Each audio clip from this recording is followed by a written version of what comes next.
It was exactly like being on a cruise ship in a big storm, and you're swaying and you're losing your balance, and you can hear everything creaking. And I think the most alarming thing was hearing things crashing from above you. I'm Steve Denier, and I'm speaking to you from the center of Bangkok. It's a hotel called the Banyan Tree on Saturn Road, right in the middle of Bangkok. We were on floor 19 of this 60-story building at 1:30, just about to start an afternoon tea, when I suddenly felt very, very kind of disorientated, almost kind of dizzy. And then a couple of seconds later, the building started to sway and rattle, and we heard some almighty kind of crashes coming down from floors above. And it took about, I mean, it seemed like a long time. It took about 10 or 15 seconds for people to start really getting concerned about this. And the staff were panicky. Somebody was crying. We were led into like a stairwell, 19 floors in the air, and walked down. But even when we were walking down, we could hear crashes. The stairwell was swaying as well. That journey, 19 floors down, seemed to take forever.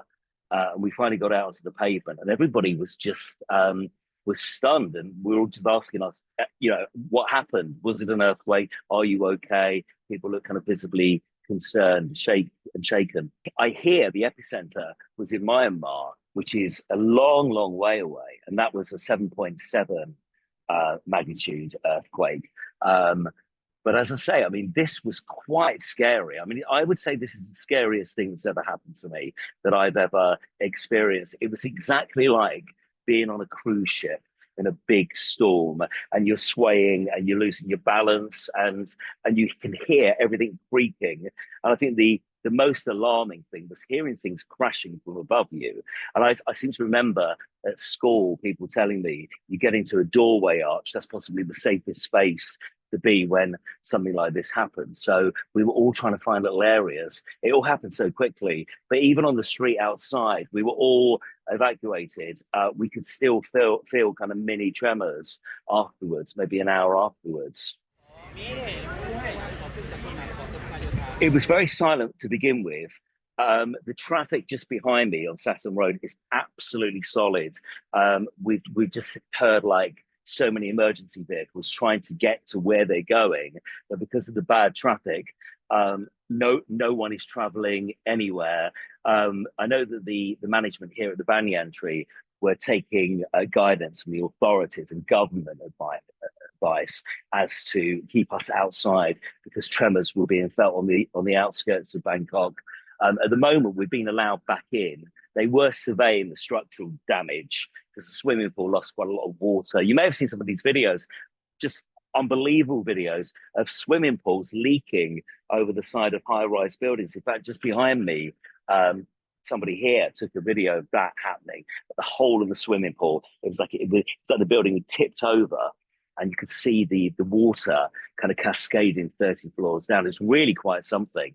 Straight after this experience, when we were evacuated, it was very scary. There was somebody who couldn't find his brother, and they were trying to locate people within the building. I was hearing people being trapped in certain areas of the building.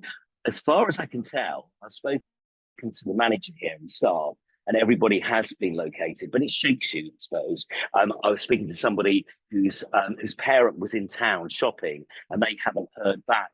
And when something like this happens, everybody's on their phone. We had no Wi-Fi. The 5G wasn't working. It was just really tough to find out what was going on. And obviously, everybody wants to find out that you're safe immediately. So there was a lot of panic to begin with.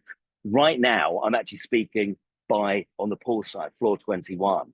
And they clearly think it's safe enough for us to get here. I'm right by the edge of the building here, but feel slightly shaken that if there was a second tremor, because usually there are aftershocks, that we could be in danger being so close to the edge of the building.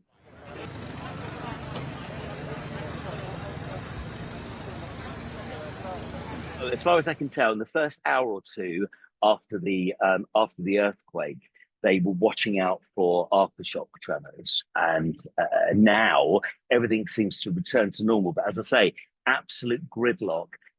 I've seen videos online of a huge high-rise building collapsing. We've got reports at the moment that people are trapped in buildings around the city. I mean, very lucky that we're in this kind of quite new hotel, the Banyan Tree, and it seems to have come out quite well from this. I haven't seen any signs of any structural damage.